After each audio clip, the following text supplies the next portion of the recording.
Eu sou a professora Alessandra Ramos. Iniciamos a aula de matemática de número 56, Educação Financeira, 9º ano. Você vai precisar de caneta, lápis, borracha, caderno ou folha para realizar suas anotações e a calculadora. Vou dar um tempinho aí para vocês separarem esse material.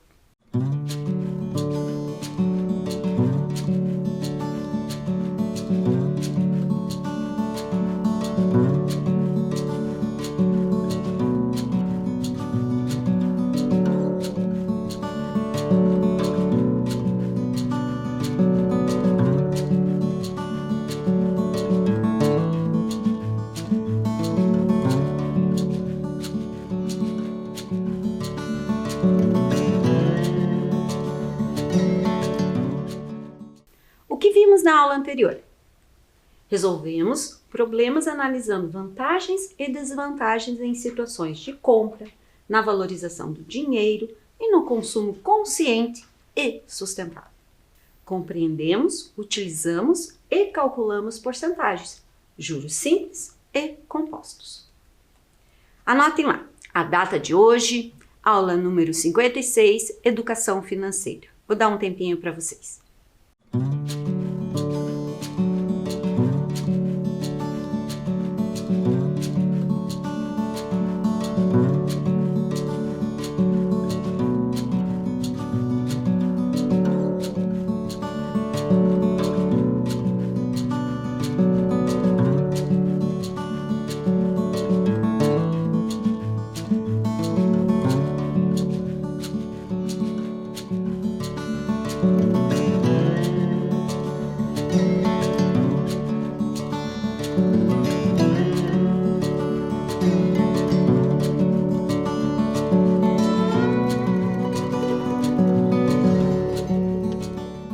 Objetivos da aula de hoje: entender a importância da matemática financeira e sua utilização no dia a dia. Compreender alguns conceitos básicos da matemática financeira. Saber utilizar e realizar cálculos de porcentagens, variação de preço e inflação. Trouxe aqui para vocês uma matéria. Gasolina e energia elétrica são maiores impactos individuais no IPCA 15, diz IBGE. Outra notícia. Prévia da inflação foi de 1,20% em outubro, maior para o mês desde 1995. No conteúdo da segunda matéria, traz a seguinte informação. A gasolina, componente com maior peso do IPCA 15, em outubro, subiu 1,85% e acumula 40,44% nos últimos 12 meses. Conhecendo um pouco mais sobre esse IPCA, que foi citado, o Sistema Nacional de Índices e Preços ao Consumidor produz de forma contínua e sistematicamente índices de preços ao consumidor. O IPCA tem por objetivo medir a inflação de um conjunto de produtos e serviços comercializados no varejo, referentes ao consumo pessoal das famílias. Trago para vocês vão me acompanhar, um vídeo sobre o que é inflação. Inflação é o aumento generalizado de preços. Se você vai na feira e o tomate está 3 vezes mais caro numa determinada semana, isso não é necessariamente inflação. Pode ser resultado de chuva demais, praga na lavoura ou problema de transporte no tomate. Agora, se além do tomate subiu também o preço do arroz, da gasolina, da mensalidade escolar, do aluguel, aí sim nós temos inflação. É quando sobe o nível de preços médios da economia. Existem 2 tipos de inflação, a de oferta e a de demanda. A inflação de oferta também é chamada de inflação puxada por custos. Ela acontece quando os preços de matérias-primas básicas, como a eletricidade ou a gasolina, crescem. Esses reajustes impactam diretamente nos custos de quase todas as empresas e são repassadas ao consumidor. Agora vamos à inflação de demanda. Se a economia vai bem e todo mundo quer trocar de carro, por exemplo, é possível que as montadoras não deem conta da demanda. Com muita procura e pouco carro no mercado, o resultado é o aumento do preço.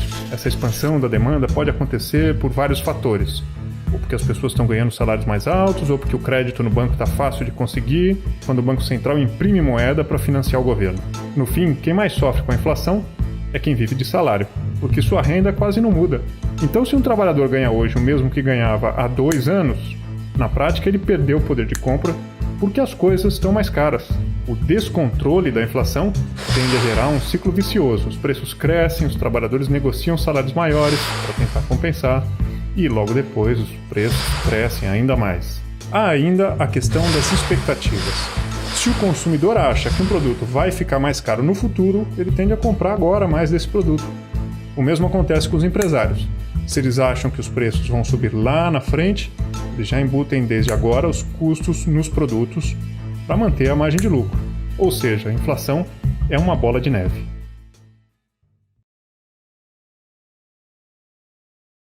E aí, de acordo com o vídeo que vocês acabaram de assistir, como que a gente pode definir inflação? É o termo utilizado em economia para falar da alta dos preços de um conjunto de produtos e serviços em um determinado período. O que pode gerar inflação? Efeitos de oferta e demanda na economia, o mercado de câmbio e ações governamentais, como a instabilidade política. O Índice Nacional de Preços ao Consumidor Amplo, 15, é a prévia da inflação oficial, IPCA. A diferença do IPCA 15 em relação ao IPCA está no período de coleta e na abrangência geográfica.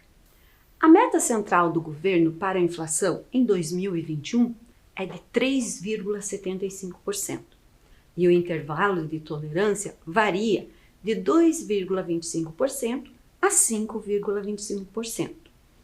No final de setembro, o Banco Central elevou de 5,8% para 8,5%, sua estimativa de inflação para o ano.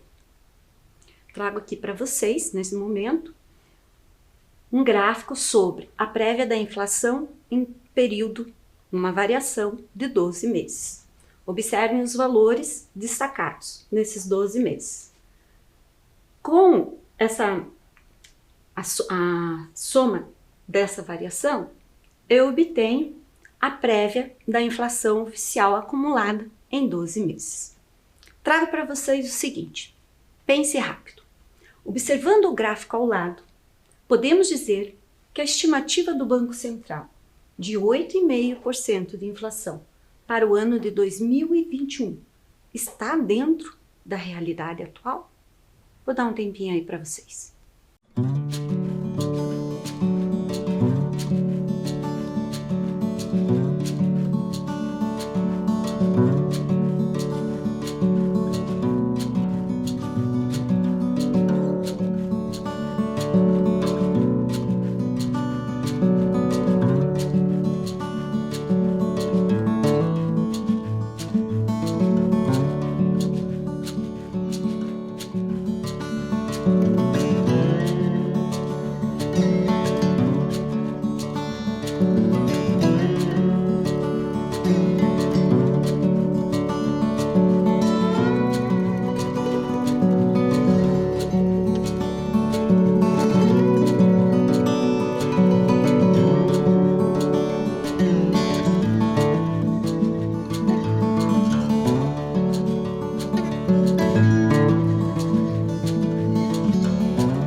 Conseguiram chegar numa conclusão?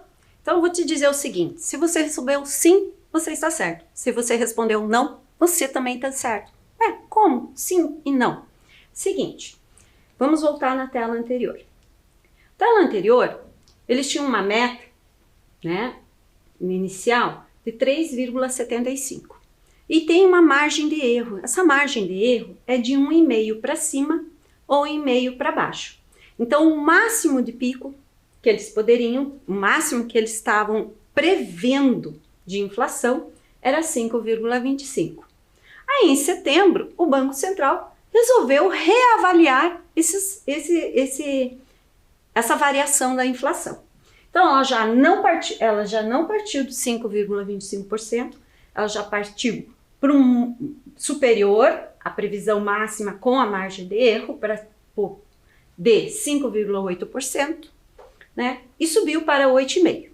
Aí eu tenho que considerar esse 8,5% com esse margem de tolerância, 1,5% para cima e 1,5% para baixo. Então, considerando essa tolerância 8,5% mais 1,5% para cima, daria quanto? 10. Mas 10 seria próximo a esse valor. Então, se você respondeu sim, ok. Mas por que não, professora? Porque a previsão da média acumulada até o final do ano será de 12 ou mais por cento de inflação. Atualmente, a população objetiva do IPCA abrange as famílias com rendimentos de 1 a 40 salários mínimos, qualquer que seja a fonte de renda, residentes nas áreas urbanas das regiões de abrangência do Sistema Nacional de Índices de Preços ao Consumidor. O que mais subiu no mês? Eu trago essas informações para vocês que foram publicadas dia 26 de outubro de 2021. E junto com ela, eu trago o seguinte questionamento. Mais rápido, hein? Com a alta da inflação, nesses últimos meses, que itens mais impactaram no orçamento de sua residência? Troca uma ideia aí com seus familiares. Vai um tempinho para você.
Se você conversou em casa, você vai perceber que os itens que tiveram reajuste vão coincidir com o que eu estou falando.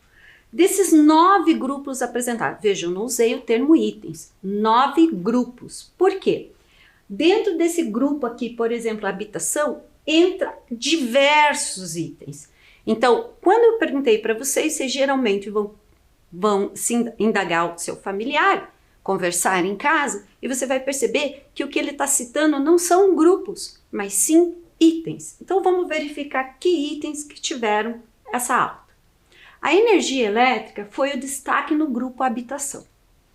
Olha lá, grupo habitação. Ela é só um de inúmeros itens na habitação, no grupo da habitação.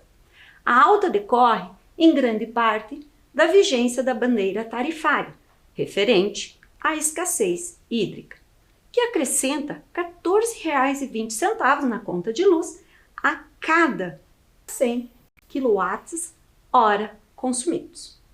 Outro item, o resultado do grupo transportes. Olha lá o termo, grupo transportes. Item Então, de inúmeros itens, eu estou falando um relacionado aos transportes. Foi influenciado pela alta dos combustíveis. A gasolina foi o subitem que exerceu o maior impacto individual do mês no IPCA 15. O modo que o governo administra os recursos públicos também pode gerar uma pressão no preço dos produtos e serviços. E como controlar essa inflação? Alta eleva a taxa de juros ao maior nível em 4 anos. Então, uma das saídas é subir os juros, a taxa Selic. E reduzir os gastos do governo e aumentar a produção e investir na capacidade produtiva. Proposta 1.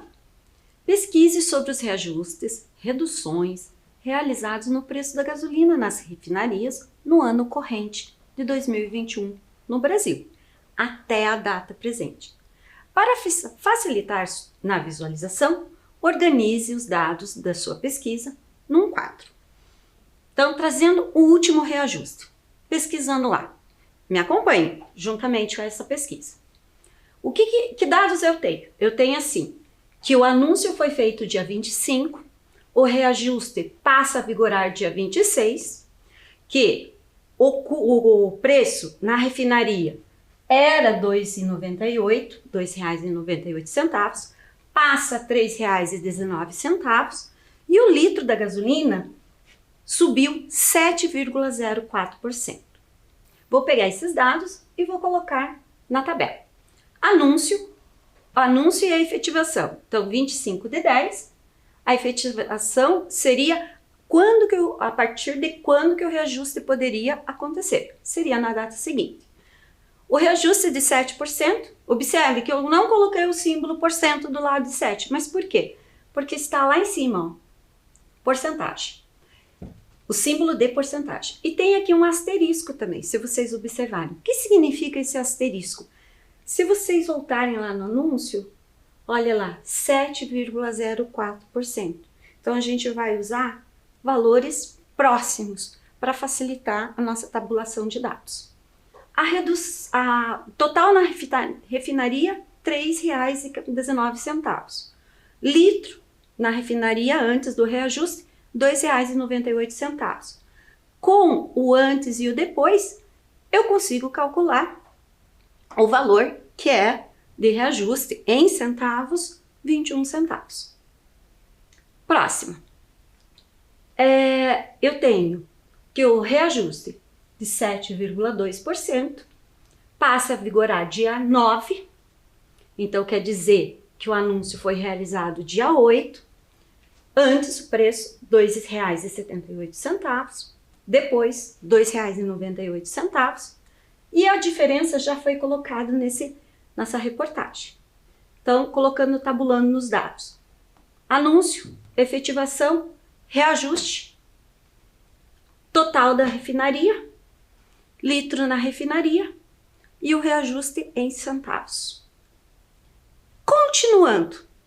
Essa pesquisa, poxa, professora, mas não era o ano todo? Sim. E eu comecei com o reajuste de trás para frente, a notícia mais recente, e fui buscando as anteriores. Então, fazendo tudo isso, se fizesse um levantamento, olha onde a gente ia chegar.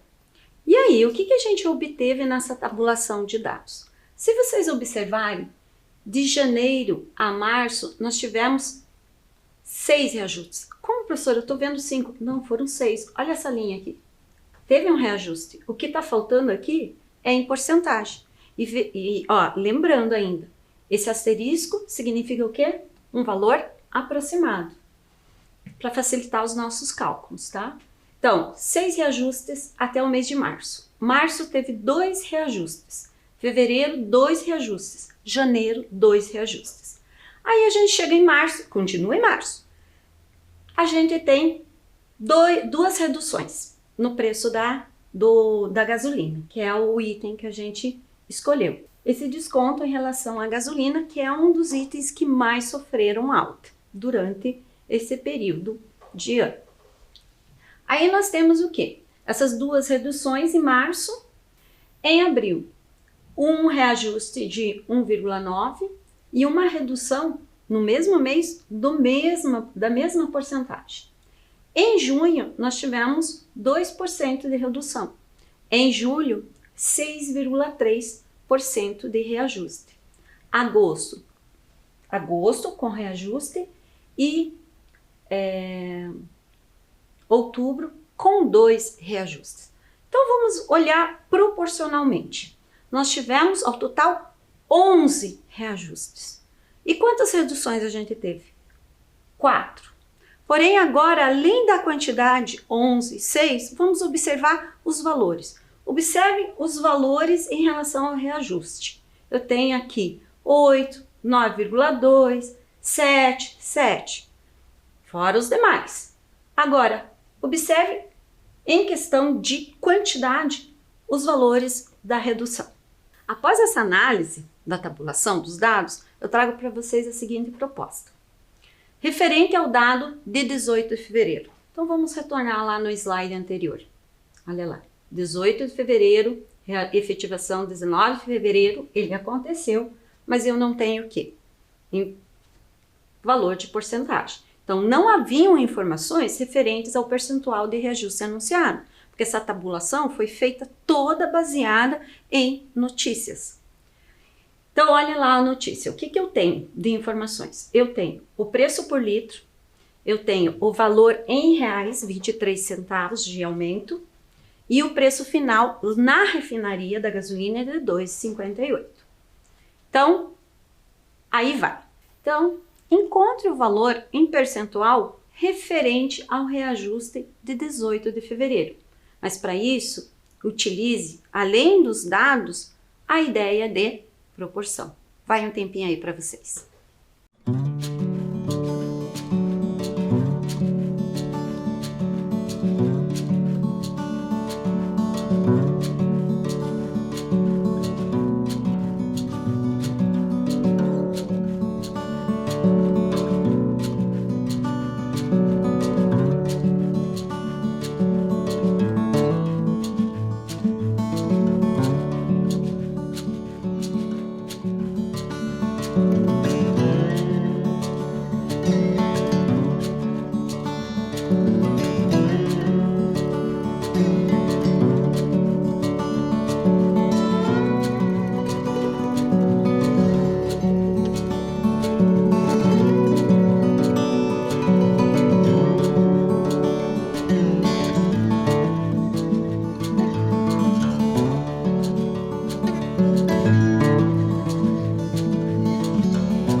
aí, vocês lembraram o que seria proporcional? Então, uma razão igual a outra razão. Mas o que se remete à razão? Uma divisão. Então, eu tenho aqui 2,25 dividido por 0,23. Razão.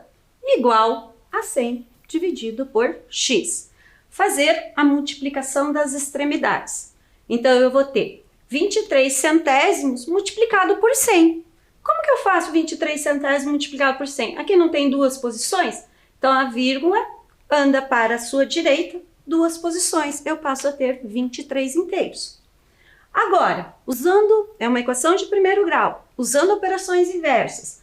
O 2,25, que está multiplicando minha incógnita, que representa a porcentagem, passa para o segundo membro, dividindo. Usando a calculadora, o que nós temos? Aproximadamente 10,2%. Representa a porcentagem em relação ao reajuste do dia 19 de fevereiro.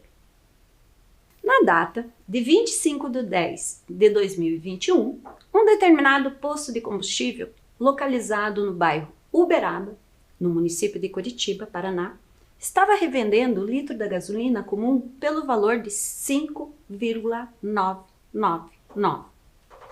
Após o anúncio da Petrobras, pontualmente às 13 horas, o valor no letreiro passou a anunciar o valor de 6,099. Pense rápido. Qual foi o valor do reajuste em reais naquele momento? Vou dar um tempinho para vocês.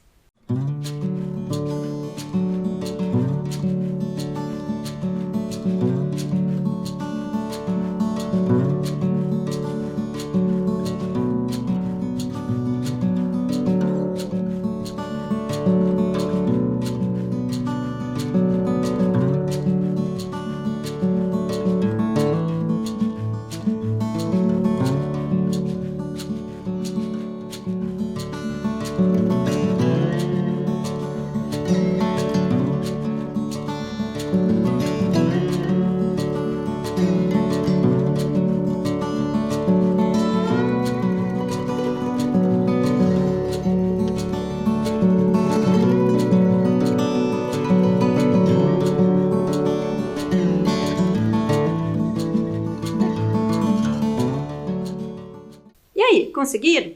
Não foi tão difícil assim, né?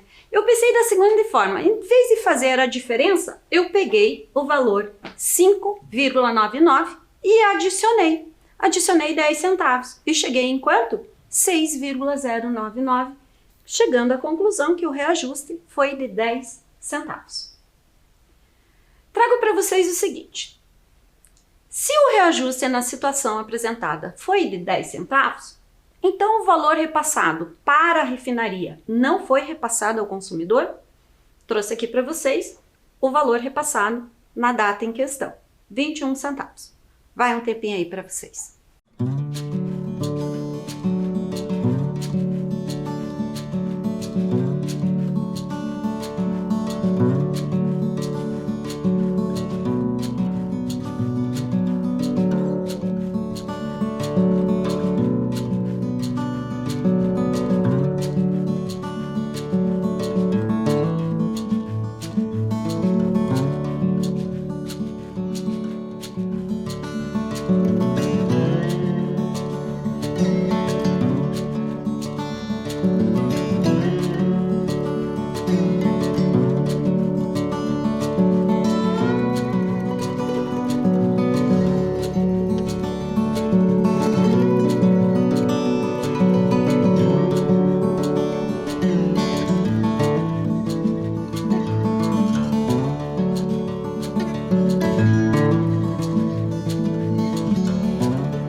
E aí, você conseguiu chegar a essa análise?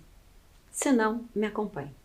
Essa alteração de 10 centavos não foi referente ao reajuste anunciado. Até porque o reajuste só poderia ser na próxima data, no dia seguinte. Ele se tratava de uma correção de valores praticados pelo mercado. Porém, a percepção para o consumidor não é de correção, já que pesa diretamente em seu bolso. Normalmente, não repassa um valor integralmente para a bomba, pois há concorrência, afirma Feliciano Abreu, economista e coordenador do mercado mineiro. É justamente aí que há a variação da inflação e no aumento dos gastos pelos consumidores e prestadores de serviços. Ao contrário do diesel, que também sofreu aumento nesta leva, a gasolina interfere e muito nas taxas de inflação. Proposta 3. Considere um profissional que se desloca 75 km utilizando um veículo flex para chegar ao trabalho. O deslocamento é realizado pelo período de 5 dias por semana. Considere que esse veículo faz uma média de 9 km por litro. Qual é o impacto financeiro para o consumidor final da gasolina após o último anúncio de reajuste em um período de 15 dias? Então, explorando esses dados, eu tenho o custo que corresponde ao quê? Ao litros do período vezes o preço do litro. Então, inicialmente, nós precisamos saber quantos quilômetros são rodados por um período de 15 dias. Pela informação dada no enunciado, se roda 75 quilômetros por dia. Só que, observe o seguinte, eu não multipliquei por 15. Como assim você não multiplicou por 15? Não é 15 dias o período? Vamos voltar lá na tela inicial. Disse o quê? Que o deslocamento é realizado pelo período de 5 dias por semana. Então, significa que nesse período de 15 dias, que é 2 semanas, ele vai rodar 10 dias, totalizando 750 quilômetros nesse período de 15 dias. Na sequência, necessitamos saber quantos litros de gasolina são utilizados nesse período.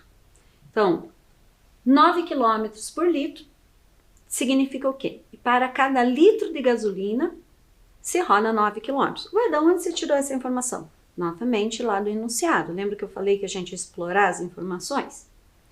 Então, trazendo essa relação. Então, eu tenho uma distância em quilômetros e tenho uma relação direta com litro. Então, 9 quilômetros eu utilizo 1 litro. Então, para 750 quilômetros, quantos litros eu utilizo? Então, usando proporção, encontre quantos litros eu necessito. Vai um tempinho aí para vocês.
aí, conseguiram? Vocês poderiam obter a quantidade de litros pegando a distância total 750 dividido por 9. Poxa, era só fazer isso? Sim, mas da onde sai essa relação 750 dividido por 9? sai dessa relação de proporção. Se você multiplica lá, ó, razão igual a razão. Eu não escrevi propositalmente, a gente fez na anterior. Então, imagina uma fração igual a outra fração. Essa fração está representando a minha razão. Multiplica os extremos. Eu vou ter 9x e vou ter 750 dividido por 1. Ué, mas você não falou que era 750 dividido por 9? Não é uma equação do primeiro grau? Isola a incógnita. O 9 que está multiplicando vai para o segundo membro dividindo. Olha lá, 750 dividido por 9. Então, você precisava necessariamente utilizar isso daqui, a tabela? Não, você podia fazer essa proporção mentalmente. Então, utilizando agora a calculadora para calcular, para agilizar os nossos cálculos de 750 por 9, nós obtemos 83,3, que é aproximadamente 83,4 litros. Aí nós voltamos naquilo, custo igual a litros pelo período vezes preço do litro. Então, o que nós necessitamos agora? O preço do litro. Em 27/10, no mesmo posto de combustível citado anteriormente, após a efetivação do reajuste anunciado pela Petrobras, o valor no letreiro passou a anunciar R$ 6,399. Então, nessa relação, o que nós temos? Antes do reajuste, a gente vai precisar do valor antes do reajuste, depois do reajuste e a quantidade de combustível, neste caso, de gasolina, utilizado nesse período de 15 dias. Então, vai um tempinho aí para vocês.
E aí, espero que vocês tenham conseguido com o que a gente já tinha levantado.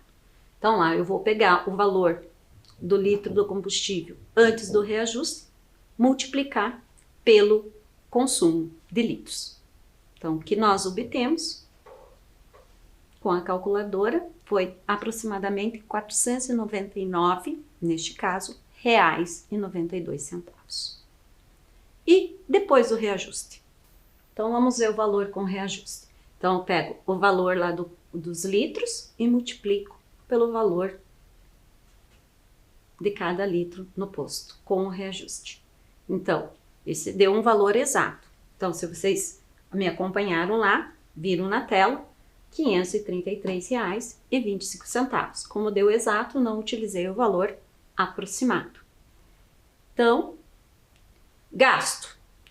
Antes do reajuste, no consumo desses 15 dias, R$ 499,92. E depois do reajuste, R$ 533,25. Mas qual foi o questionamento lá no enunciado? O impacto financeiro com o reajuste no bolso desse consumidor. Então lá, vou fazer a diferença e nós temos o quê? R$ 33,33, que foi aproximadamente um impacto financeiro. Então, o que podemos concluir? Que o impacto da redução nas refinarias não repercute de forma imediata no custo da gasolina nos postos de combustíveis. Assim, os valores praticados nas refinarias pela Petrobras são diferentes dos percebidos pelo consumidor final no varejo. O que vimos hoje?